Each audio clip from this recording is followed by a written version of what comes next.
there. This is the chapter review for Get Out of Your Head by Jeannie Allen, chapter number 13. And chapter number 13 is titled, Not Overcome. I choose to be grateful. And in this chapter, she starts off talking about her friend Brooke, who, you have this checklist in life, right? And I'm supposed to be this by this age and in this season of my life and be married with this number of kids and a house that looks like this. We just have our checklist. And so here she was putting time into her education, and she wanted to be a certain place in life. And she's on her way driving to a retail store. And she was, just feeling upset over the fact that, hey, this should not be my life. How many times have you felt that you're not where you want to be? Perhaps it is a certain job that you want to have, or it's your marital status. Maybe you desire to be a parent, whatever that thing is, right? We felt that moment. And when she's experienced this, she's listening to the Bible and on her way to work. And so I don't know if you're like me and like Brooke, obviously, that we utilize our car time. And so I listen to books on audio. I will listen to my Bible in audio and just really using that time. Sometimes I will, if I have a presentation coming up, I will speak into a recorder and take verbal notes. It's just a way to utilize that time. And so she was wisely using that auto drive time, that commute time to listen to her Bible. And so it came to Philippians, and I want to read that verse, and it says, "And I thank my God in all my remembrance of you, always in every prayer of mine for you, all making my prayer with joy because of your partnership in the gospel from the first day until now. And I am sure of this, that he who began a good work in you will bring it to completion at the day of Jesus Christ." And so this is an example of Paul being thankful and just showing his gratitude. He was serving with this church, and he was letting them know that he recognized their effort, and he recognized what they were doing to help build the kingdom of God. And so it made me wonder and think, how often am I grateful? Do we wake up with a spirit of gratitude, or are we putting out our list and kind of keep slipping our list on the door of heaven, saying, here's my list, God. I only have 2 check marks and there's 15 more things. What you doing, right? Or are we waking up in gratitude? But that's the thing. We have the choice to be grateful. And gratitude, it is a combination. It's like the combination to the safe of opening us up to new things. It opens us up to new relationships. It opens us up to new ideas. It opens us up to new opportunities.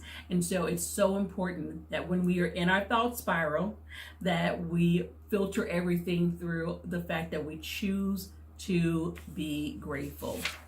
She provided research on the effect of gratitude, and I want to read them because they were really impactful. Gratitude opens the door for more relationships. Gratitude improves your physical health. It makes you feel better. Gratitude improves your psychological health. It helps you think better. Gratitude enhances empathy and reduces aggression. If you're experiencing gratitude, you can't be upset, angry, and aggressive towards another person. Grateful people sleep better. Are you restless? Be grateful. Make that part of your bedtime routine, that you go to bed saying what you're thankful for, and just thank yourself right to sleep. And then gratitude increases mental strength, helping a person lower their stress, overcome trauma, and increase resilience during bad times. And I will share my personal testimony. Of course, this whole section is all about gratitude. And when we have our thought spiral, making sure that if we take our emotion, if our emotion is self-pity, feeling bad for ourselves because we're not where we're supposed to be in comparison to our list or to the person we're measuring ourselves to, if we take that feeling of self-pity and we filter that through our choice to have gratitude, that when we end up with that end emotion and all of our thoughts, it will then have the outcome of being grateful. So I just want to encourage you that if you're having feelings of self-pity, or this is where my life should be, that I want you to come up with a list of the things that you're grateful for. And there will be a printable that is your gratitude journal. And I want you to share, after you have completed your gratitude journal for this chapter, I want you to put some comments and share what that experience was like for you. I want to share this quote from C.S. Lewis, and it just brought back this wonderful memory of when it was bedtime for Jayla. We had a collection of his works, and so we'd read, from his Chronicle series, and I do voices, and so it was one of her highlights for bedtime story. And so whenever I see his name being quoted, I know it's going to be something of substance. But it's on page 181, and it says, C.S. Lewis wrote, "My argument against God was that the universe seemed so cruel and unjust. But how had I got this idea of just and unjust? A man does not call a line crooked unless he has some idea of a straight line. What was I comparing this universe with when I called it unjust?" And there's so many times when we are saying that we have something and that's just not right, is typically how we phrase it. That's not fair.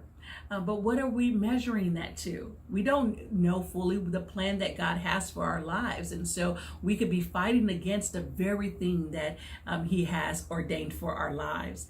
And so she shares a story about her time with the potter. And she was, frustrated about how the outcome. And she's like, why do you keep throwing pottery? And he said, that's just it. You don't know the outcome. You work on a piece, you put it in the kiln.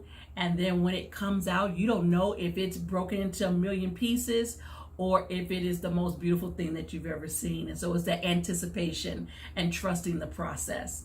And so I just want to encourage you, trust the process and know that our potter, when we're in his hands, he's molding us and he's going to discard out the things that should not continue on to be the end result, the work that he has for your life. Just trust the process.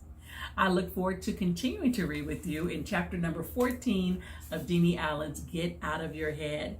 If you would, please go ahead and visit the website at www.rosesandthorns.org. And once you're there, just go ahead and select the header that's Roses and Thorns, and it will bring a drop down for you. Choose a book club from there, and you'll find all of the resources. I look forward to reading your comments. Please also share and like and of the videos and our YouTube page channel. If you haven't already subscribed, please do so. I look forward to reading with you.